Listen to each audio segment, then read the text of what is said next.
The Lord again spoke to Moses in the plains of Moab by the Jordan across from Jericho. Command the Israelites to give cities out of their hereditary property for the Levites to live in, and pasture land around the cities. The cities will be for them to live in, and their pasture lands will be for their herds, flocks, and all their other animals.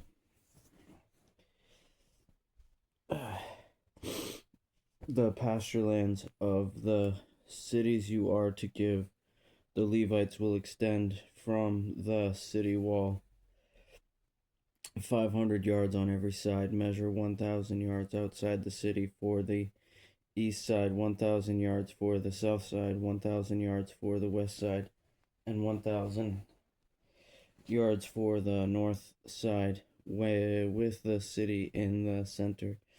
This will belong to them as pasture lands for the cities. The cities you give the Levites will include 6 cities of refuge, which you must provide so that the one who kills someone may flee there. In addition to these, give 42 other cities. The total number of cities you give the Levites will be 48, along with their pasture lands. Of the cities that you give from the Israelites' territory, you should take more from a larger tribe and less from a smaller one. Each tribe is to give some of its cities to the Levites in proportion to the inheritance it receives. The Lord said to Moses, "Speak to the Israelites and tell them, when you cross the Jordan into the land of Canaan, designate cities to serve as cities of refuge for you, so that a person who kills someone unintentionally may flee there.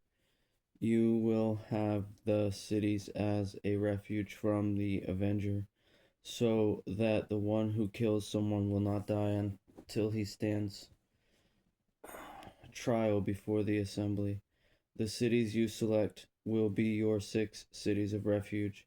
Select 3 cities across the Jordan and 3 cities in the land of Canaan to be cities of refuge. These 6 cities will serve as a refuge for the Israelites and for the foreigner or temporary resident among them, so that anyone who kills a person unintentionally may flee there. If anyone strikes a person with an iron object and death results, he is a murderer. The murderer must be put to death. If a man has in his hand a stone capable of causing death and strikes another man and he dies, the murderer must be put to death. If a man has in his hand a wooden object capable of causing death and he dies, the murderer must be put to death. The avenger of blood himself is to kill the murderer when he finds him. He is to kill him. Likewise, if anyone in hatred pushes a person or throws an object at him with malicious intent and he dies, or if in hostility he strikes him with his hand and he dies, the one who struck him must be put to death. He is a murderer. The avenger of blood is to kill the murderer when he finds him. But if anyone suddenly pushes a person without hostility, or throws any object at him without malicious intent, or drops a stone without looking, that could kill a person and he dies, but he was not his enemy and wasn't trying to harm him, the assembly is to judge between the slayer and the avenger of blood according to these ordinances. The assembly is to protect the one who kills someone from the hand of the avenger of blood.